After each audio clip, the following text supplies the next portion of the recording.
going on, YouTube? Pistol Pete here. So I got another grail, and this is like a mega grail. This is like a high up grail for me.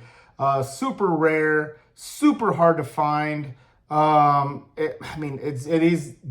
freaking badass. As you can tell by the title, I'm talking about the Camillus BK6 Patrol Machete, designed by Ethan Becker. So from what I heard in the forums and what I read, I think even Ethan Becker himself was one of the forums when he was giving some data on this. Now, correct me if I'm wrong, and I'm sure you will. There's a lot of guys that correct me when I'm wrong. Just be respectful about it, please. But what I read, and I don't know how true it is, that they only made a small batch of these. Like I'm talking 60 to 80 or something like that of these patrol machetes.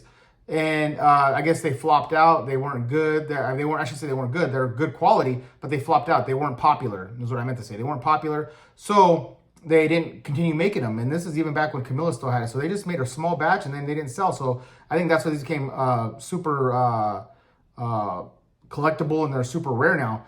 And I just think people didn't get the concept of them. I think even with the BK4, you know, people just didn't get the it looks kind of funny, but super practical, super useful, but it just looks a little weird. So the blade shape throws people off a little bit, and I think that's what made them not so popular, right? It's not your typical Bowie style shape, or it's not a standard drop point style knife. It's a little bit different. So I think that's what people kind of threw people off. So they didn't make them. Let's say they stopped making them. And then, you know, K-Bar never took them over and started making these. So there's a very limited run of them. So they're really hard to find. Really hard to find. I had them on my search for over 10 years. And not one time it popped up. And then, of course, like most things, right? Just like the M-Tech Extreme Raptor, when I was looking for that for years and years, two pops up at the same time. So same thing with this. Two popped up at the same time. One was closing bid. I shouldn't say exactly the same time. They're like about 5 or 6 days apart. So their bidding was a little bit different in between the two. There's a few days gap. So the bidding started to go up really high on the first one, the one that was going to close sooner. It started going up higher and higher. And I was like, man, then getting past my budget. And I'm like, man, I think it closed at like $750 or something crazy like that. And I'm like, you know, I'm not going to go. I mean, I just can't afford that. You know, I'm a working Joe. I don't have a bunch of expendable money like that to just be dropping on knives. But it's one that I've been wanting for a while. But let me tell you, I lucked out in a way. When I finish the story, I'm jumping ahead here because I'm excited. But that one closed for $750. And mind you, these are both used. Both of these that were on bid. You know, it's very hard to even find these, period, much less new condition in box or something like that. That's almost impossible to find. I'm sure if someone did have one, it'll sell for over $1,000 for sure. So anyway, and these are both about the same condition too, even though they're used. They're both a pretty good condition. Both of them weren't like, they're both slightly used, but none of them are abused. They're really, still look nice. So that one closed for $750. I was like, man. So the second one was there, and it was at like, I think $220, $230 at that time, when it was bidding. But the guy did have it listed as brand new, never used. And, me, I always try doing my research before I buy something. So I zoomed in on the pictures and saw it. I was like, hey, it looks like it has some slight little bit of use, a little bit. It doesn't look bad. So I just let this guy know, just so he doesn't, if someone else wins the bid, they're not going to say, hey, this is ridiculous, or this is used, and send it back to him just to save him a headache, So I hit him up and on the message, and I said, hey, just let you know, it looks like this is used. And I sent a screenshot of what part I showed him. And he's like, hey, you know what? Thank you very much for telling me that. I didn't realize this was used. You're right. My eyes are getting bad. I'm getting older. But so I'm gonna have to close this down and I'll restart the bidding. So just so, and I have to, because obviously you have to do that. You can't just change. You can't change anything while it's still in bid, because obviously that'd be misleading, and that'll be it's not right. You got to, if you're bidding on something, you can't change it change the description mid freaking bid. So he ended the bidding on that. He reopened it, and when he was going to do that, so I using my noggin a little bit, thinking, I was like, hey, man, just out of curiosity, I don't know if he knows what he had or how rare it was or nothing, so I was like, won't hurt to ask, would you consider to buy it now?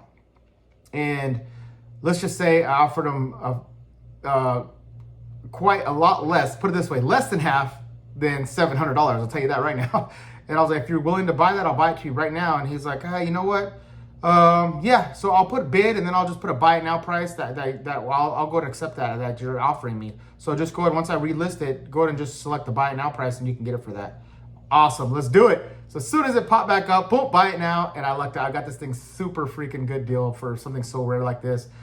Super fortunate, you know. So I'm glad I caught that mistake and was able to point it out to him and ask. You know, it doesn't hurt. Again, guys, it doesn't hurt to ask sometimes. You know, you got to be. I mean, don't be ridiculous, right? You know, if it's a $500 knife, you can't say, hey, will you take 100? I mean, they're gonna tell you no. But if you could find somewhere in between, like a good middle ground, something that where they might say yeah, you know, like especially if they're not sure what they have. Throw it out there, you know, throw out a reasonable offer. A lot of times they'll accept it. Now, you know, on eBay, a lot of times that I do that, I would say 60-40. 60% of the time they accept it, 40% they say, no, I'm going to wait. I want to just wait and bid and blah, blah, blah. Maybe they, you know, they know it's going to go up or something. But so this one I lucked out on. Okay, enough with the rant. I get into it because it's awesome. It's fun to talk about and how I get some of these real rare blades, you know, just trying to think outside the box a little bit. Let's start with the sheath. So it is just your typical nylon sheath, right? It does have these attachment points here. If you want to strap it to your, you know, to a bag or put it on your back or something here, has these points here. It does have a fat, nice, generous belt loop here. Again, this is a machete, so they probably didn't go all out with that. It looks like someone did put a cardboard insert in here. The guy who had it before me, just to keep it rigid, to keep it so it doesn't bend. So, you know, it's not, because without it, it's just going to flop all over. So he probably did that just to keep it nice and firm, which is cool. I don't mind that. You know, this is a collector for me. I'm not going to be using it, so. Comes with, and the sheath is actually in pretty damn good condition for being a used knife. Looks brand new. Nice little snap thing here, and it is the original sheath. I looked it up. It is the original sheath for it. Yeah, just freaking beautiful. I mean, for nylon, for the time, you know, early 2000s. So I'm gonna put right here the all the specs, list them here so you guys can take a look at them all and see what, you know, every little thing that goes over. I might miss something, but at least you'll see it here. And let's get into the blade. Look at this freaking bad boy, dude. This thing is freaking so badass. I personally love it. It's right up my alley. I love it. And I see how people can miss the concept. You see this and like, looks kind of weird. You know, it has a kind of a big recurve, fat up here. But Ethan Becker's a genius, man, when it comes to designing blades. He's just a freaking genius. And look at the condition this is in. This thing is in like really, really good condition for early 2000s blade that's been used. So the guy didn't use it that much, thank God, because I'm glad I got a good, not too beat up one, you know, not all messed up. And then I don't know if it's gonna pick it up there, but there it says the BKT Camillus USA, and well, actually it says New York USA, but yeah, I'm not sure if it's gonna pick that up here. Yeah, but just absolutely freaking awesome. I love looking, and of course the reason why it's slender here and gets fat here, it's a machete, and you get that for that hacking. I mean, this, you have a little extra belly here and the weight here for the 4 chops, and this thing is just a chopping beast. And he still has that down drop here. It's almost like a drop point / clip point style, if that's a thing. And then you got the handles. You know, these Gryvex handles are just whatever, but they're removable. You can always change them out, put whatever. Get a knife connection ones, some nice Micarta or G10 handles. And I'll go over real quick, just a basic specs, and then I posted them. I'll go over a little bit. So it's a 19-inch overall machete. You have 14-inch blade length. You're about 5 millimeters thick, so it's a machete, so it's not going to be super thick. So it's going to be a little bit thinner. So 5 millimeters, right around there, thick. And it's, of course, it has that coating over it. And then you have the Gryvex handle scales. And it's made of 070 high carbon steel, which has been bitching, dude. Most any people that know this, it's just almost, it's very, very similar to the 1095 Crovan K-bar. You could argue that it's a little better 1095 Crovan than this one here, the 070, but no one's 0170. No one's ever complained about it. No one's ever. I never seen anything saying, "Oh, those ones always break." There's like you get 1 or 2, right? Like any manufacturer that you might have an issue with, but it's not. It's pretty strong steel. You don't have a problem with it. Then you, of course, you have that fat, nice, generous lanyard hole here to strap it to, and the weight of it is perfect. It's absolutely perfect in hand. Just a beautiful, beautiful machete. I freaking love it. And then, so I did bring out the BK4 just so you guys can see how he, you know, what Ethan did. So this one here does have like a little bit downward cant to it. You can see that here. So it goes, the handle goes at a curve here and then straightens out. So this is again for chopping. So when you have this in hand, it's just good. I mean, you can just feel the momentum just pop, pop. I mean, you could just chop logs all day long with this thing, and it's still light. This one here is like right under a 1/4 inch thick. You can see the same kind of concept as this. So let's check this out here. So all he did here was he made the handle a little more straight with the blade. It still has a downward cant, if you can see that. It still kind of goes down slightly. So he just didn't do it as aggressive as this one. And obviously he stretched it out, but the blade shape, identical, just a longer version. And these are both just awesome tools, man. Just awesome chopping, just batoning all day long with these things. It's awesome for batoning, right? Because you have put your hand here, it has like a downward cant, so it doesn't really, like the other ones will kind of smack your hand. This kind of, you can hold it more secure when you're hitting here, and it kind of just, it just gives it more control. It's just, you got to try it and feel it to understand what I'm talking about here. But man, just freaking absolutely awesome. Super fortunate to pick this one up. I mean, they're hard to find. These ones, this has been one of the hardest ones I've never seen this one come up ever until just recently, like I said, and they sell for quite a bit of money, and I just lucked out into this one. And I mean, look at the edge is just freaking, and this edge is sharp as shit too. I'm gonna show you right now, but yeah, edge is perfect. It's a little bit, you can see a little tiny bit of wear right in here, but nothing crazy, nothing that bad. It's still in pretty damn good condition. I would say 95% new, which is good for an older blade like this. That's rare, that, you know, they didn't make that many of.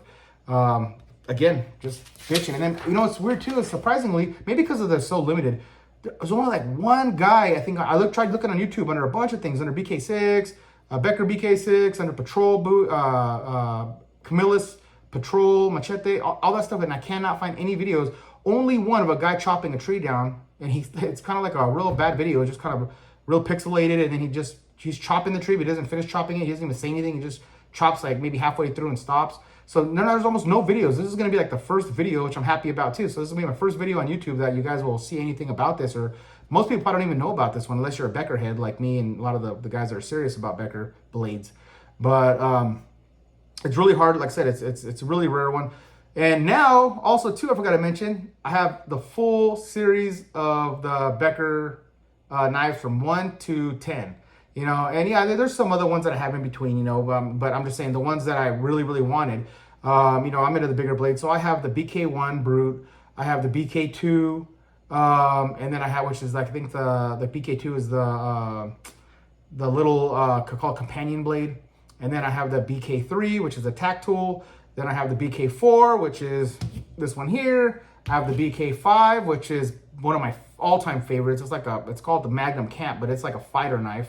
Then the BK6, and then I got the BK7, which is like the smaller version, kind of like a combat style Bowie knife. BK9, everyone knows BK9. That's one of the most popular Bowies on Earth right now. Super popular. BK6, or that's the BK7, BK9, BK10, which is a shorter little, just like the BK7, but shorter. BK9 too, they're all very similar in look, but just smaller sizes. And then the BK8, anyone that's a Becker knows the BK8 is like nearly impossible. That's like the grail of all grails. You know, if anyone, I think it's a prototype. They only made 4 of those, and it was made for the military. They never picked it up, so there's only 4 out there, I think they say. And those are like, I mean, I could imagine those selling in auction. They'll probably sell for freaking $5,000-$6,000. So I don't ever see getting my hands on one of those. But that's BK8. Very, like I said, only a few people on Earth are going to own those. And then BK10, which is very similar, like I said, to the BK9 and BK7. So I think I'm getting that correct. You know, again, correct me if I'm wrong. But yeah, just excited. So I have them all now up to 10. And of course I have BK20. I have a few others in between. The BK21, a little bigger. I like the bigger blades. I don't have a lot of the smaller ones. I wouldn't mind getting the Necker, the BK11. But for right now, I just got 1 through 10 is my main goal. And I have them all. And they're all Camillus. And they're all like the old school style, which I love. Definitely collectible blades. So let's see here. So here's a piece of paper. Let's check the sharpness. What do you guys think? What do you guys think of that sharpness?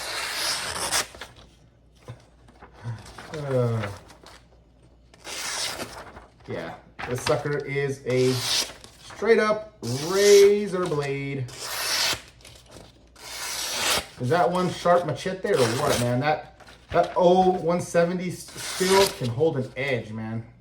It's a freaking razor. This thing, man, is just a freaking razor blade. Let me see. I have no hair to shave, but let me see. Yeah, I'm telling you guys, dude, this is like a straight up, I have very little hair, but let me see if it'll pick it up and show you guys. But it's definitely shaving it here. It's kind of because it has a black coating on it, but you can kind of see there. Look at that. See the hair hanging off right there? Yeah, this thing is, damn. Yeah, it's a razor. So again, guys, a grill that I freaking absolutely love. Like I said, I've been wanting this one for years and years and years. I'm so thankful I finally found one and picked one up, especially for the price I got it for. You know, I just looked into that too by asking the guy if he would take, you know, what he would take for it, if he'd take a certain amount, and he did. So thank you, whoever you are, to give me that awesome deal on this thing. And that's it for this one. All right, so please like, subscribe, share, and until next knife, gun, or whatever.